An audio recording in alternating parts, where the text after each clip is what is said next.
Agora só vamos inverter um bocadinho, gente, o nosso foco. Ao invés de Donald Trump, de Elon Musk, nós vamos falar de Javier Milei.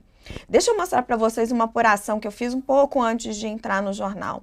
A declaração, o final do G20, porque isso é explicando para vocês como é que funciona a diplomacia, isso é negociado pelos negociadores chefes, né? Discutido pelas delegações, essa declaração final. Depois os presidentes chegam, conversam ali um pouco mais, acertam tudo e assinam no final. Essa declaração final os países do G20 chegaram a um consenso sobre essa declaração na madrugada que passou, eram umas 3 da manhã. Mas há lacunas, há pontos que estão sendo discutidos hoje, provavelmente isso ainda vai se arrastar. E o grande problema desses pontos, dessas brechas que ainda estão em negociação é a Argentina. A Argentina está colocando dificuldades em alguns trechos, alguns temas espinhosos, não só ela, Estados Unidos também está fazendo algumas observações, alguns outros países, mas o maior problema é Javier Milei. Um exemplo é a menção sobre a necessidade de taxação dos super ricos.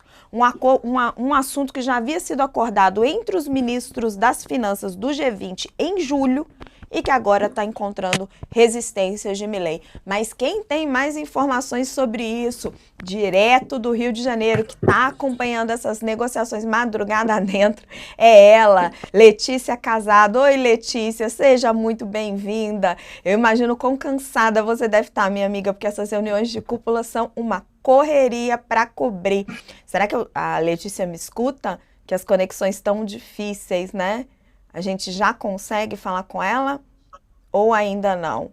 Porque o que a Letícia vai tentar mostrar para vocês, pronto, conseguimos. Minha querida, conta um pouquinho como é que estão as negociações madrugada adentro aí e o tanto que Javier Milei está causando. Raquel, boa tarde. Bom, parece que realmente toda a conexão no Rio de Janeiro não está muito boa. Não é só lá no centro, no evento na cidade da Janja. Mas, bom, Javier Milei, ele está chegando agora, por sinal, estava marcado para chegar, se eu não me engano, 17h30, ou seja, agora, aqui no Brasil, vindo para um hotel aqui na Zona Sul. É engraçado porque dessa vez a Argentina acabou sendo um tema tão grande, tão dominante aqui no G20, né? Sendo que a Argentina sempre foi um país super parceiro do Brasil, um vizinho importante, que nunca foi uma questão, o que a Argentina vai fazer ou não neste fórum de política internacional. Dessa vez, o Javier Milei está se propondo a causar mesmo. Então, como você colocou, algumas semanas atrás, numa dessas reuniões prévias de grupo de trabalho, nos quais os diplomatas vão se reunindo ao longo do ano para discutir alguns pontos, que é para chegar na declaração final, que vem no último dia da cúpula, e a cúpula é segunda e na terça. Bom, numa dessas reuniões ao longo do ano, que era do grupo de trabalho sobre identidade de gênero, a Argentina não quis assinar aquele documento. Então, não, vai ser 19 mais um, os outros países, a Argentina não, tal. Aí a Argentina também não quis assinar um documento lá dos parlamentares, os chefes de parlamento do G20, que foi no início de novembro em Brasília. Por que essa questão com gênero e essa questão do documento do parlamento?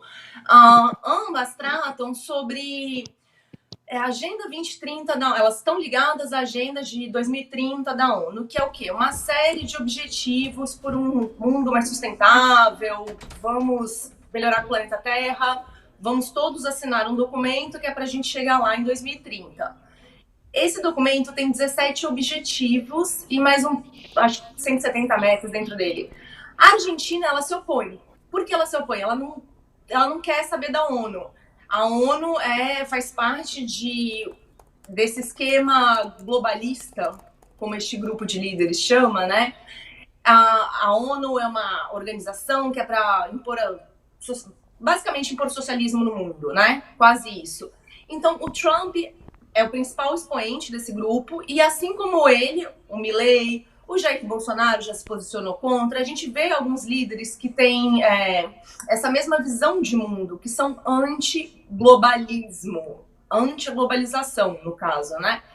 E aí o Javier Milei está fazendo com que a equipe dele de diplomatas tome algumas decisões que não estão de acordo com o histórico da Argentina dentro do direito internacional. É uma novidade, a gente nunca viu isso e a gente vai ver como que o Milei vai se comportar aqui no Rio de Janeiro, porque isso está sendo bem interessante. Nessa madrugada, agora voltando para todo o início de como começou esse tema, os diplomatas ficaram reunidos nesse hotel, no aeroporto Santos Dumont, aqui em Brasília, aqui no Rio de Janeiro. Eu estava lá até um determinado momento que foi assim, agora levantar acampamento, porque daqui não vai acontecer, não vai sair nada, os caras não saem de dentro da sala. É uma sala de reunião, a gente não tem acesso, evidentemente, mas é uma sala de reunião grande, fica o Sherpa brasileiro, líder das discussões do Brasil, que no caso é o embaixador Maurício. Fica ele, uma mesa, atrás dele tem um telão, e tem um outro painel do outro lado da sala, e os países vão colocando, vão discutindo parágrafo por parágrafo daquele documento, e as palavras, e colocando colchetes, então não aceita esse termo. Aí o outro vai lá e coloca um outro colchete, mas eu acho que esse termo tem que vir, tipo um Google Docs, e vão nessa discussão madrugada dentro. Dessa vez, eles avançaram um monte, mas alguns pontos relacionados à questão de gênero, que volta para esse documento da ONU, a desenvolvimento sustentável, também eles não chegaram a um acordo e a reunião está empacada. Aí vai para os ministros de Relações Exteriores, até que o momento, os líderes de governo, que vão estar reunidos na segunda e na terça, vão virar e vão falar, e aí, Milei, vamos assinar esse documento para a gente terminar um consenso, para não ter um dissenso? É isso. Vamos ver, né, Letícia, se ele assina ou não assina, se Javier Milei assina ou não assina essa declaração conjunta. Letícia Casado, nossa colunista do UOL, direto do Rio de Janeiro. Muito obrigada, Letícia, e bom trabalho, porque, recobrir reunião de cúpula é puxado, viu? Já fiz algumas e é corrido. Obrigada, minha querida. Boa sorte. Obrigada.